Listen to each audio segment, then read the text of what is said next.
Sahabat ODB, pembacaan Alkitab hari ini terambil dari 1 Petrus pasal yang kedua, ayat yang ke-11 sampai dengan ayat yang ke-21. 1 Petrus pasal yang kedua, ayat yang ke-11 sampai dengan ayat yang ke-21. Peringatan untuk hidup sebagai hamba Allah. Saudara-saudaraku yang kekasih, aku menasihati kamu, supaya sebagai pendatang dan perantau, kamu menjauhkan diri dari keinginan-keinginan daging yang berjuang melawan jiwa. Milikilah cara hidup yang baik di tengah-tengah bangsa-bangsa bukan Yahudi, supaya apabila mereka memfitnah kamu sebagai orang durjana, mereka dapat melihatnya dari perbuatan-perbuatanmu yang baik dan memuliakan Allah pada hari Ia melawat mereka. Tunduklah karena Allah kepada semua lembaga manusia, baik kepada raja sebagai pemegang kekuasaan yang tertinggi, maupun kepada wali-wali yang diutusnya, untuk menghukum orang-orang yang berbuat jahat dan menghormati orang-orang yang berbuat baik.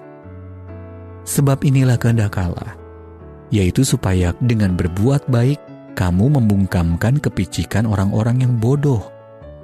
Hiduplah sebagai orang yang merdeka, dan bukan seperti mereka yang menyalahgunakan kemerdekaan itu untuk menyelubungi kejahatan-kejahatan mereka. Tetapi hiduplah sebagai hamba Allah. Hormatilah semua orang, kasihilah saudara-saudaramu, takutlah akan Allah, hormatilah raja.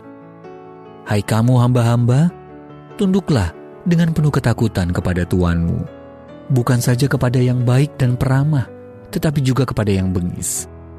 Sebab adalah kasih karunia jika seorang karena sadar akan kehendak Allah menanggung penderitaan yang tidak harus ia tanggung.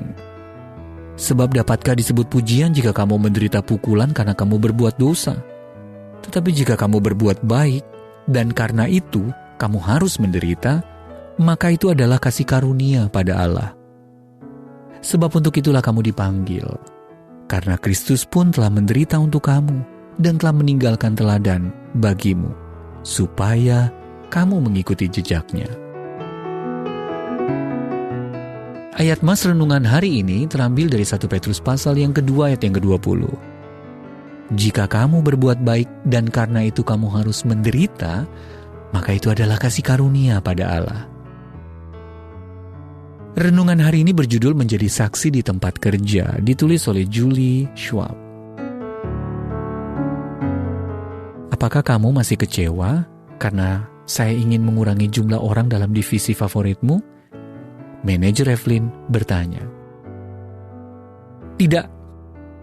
Evelyn mengatupkan rahangnya kuat-kuat. Ia frustasi karena manajernya seolah menjadikan hal itu sebagai gurauan. Padahal ia bermaksud membantu perusahaan dengan menyatukan beberapa kepentingan yang berbeda. Tetapi ruang gerak yang terbatas membuat usahanya nyaris mustahil terlaksana. Evelyn menahan air mata, tetapi memutuskan untuk melakukan apapun yang diminta manajernya. Mungkin ia tidak bisa mewujudkan perubahan yang diharapkan, tetapi ia masih dapat melakukan pekerjaannya sebaik mungkin. Dalam surat pertamanya, Rasul Petrus mendorong umat Tuhan di abad pertama untuk tunduk kepada semua lembaga manusia. Memang tidak mudah menjaga integritas dalam situasi kerja yang sulit. Akan tetapi Petrus memberi kita alasan untuk terus berbuat baik. Milikilah cara hidup yang baik di tengah bangsa-bangsa bukan Yahudi, supaya apabila mereka memfitnah kamu sebagai orang durjana, mereka dapat melihatnya dari perbuatan-perbuatanmu yang baik dan memuliakan Allah. Ayat yang ke-12. Selain itu, cara hidup tersebut membantu kita memberikan teladan hidup benar bagi orang-orang percaya lain yang menyaksikannya. Jika kita benar-benar berada dalam situasi kerja yang tidak sehat, mungkin langkah yang terbaik adalah meninggalkannya. 1 Korintus pasal 7 ayat 21. Namun dalam lingkungan kerja yang sehat, dengan pertolongan Roh Kudus, kita dapat terus berbuat baik dalam pekerjaan kita, sambil mengingat bahwa itu adalah kasih karunia pada Allah. 1 Petrus pasal 2 ayat 20. Dengan tunduk kepada otoritas, kita memiliki kesempatan untuk memberi orang lain alasan untuk mengikut dan memuliakan Allah. Sahabat ODB, apa yang biasanya Anda lakukan ketika berada dalam situasi sulit di bawah otoritas orang lain? Dan apa yang mungkin dikerjakan Allah dalam diri Anda melalui semua itu? Bapa Surgawi, tolong aku untuk terus memuliakan-Mu saat merespons para pemegang otoritas, meski situasi yang kuhadapi tidak mudah. Mampukan aku untuk hidup memuliakan-Mu dari hari ke hari. Our Daily Bread Ministries, wartakan firman pada dunia. Jika Anda ingin mendapatkan buku renungan ini dalam bahasa Indonesia, Inggris, atau Mandarin, WhatsApp kami di 0878 7878 9978 atau kirimkan email Anda ke indonesia@odb.org.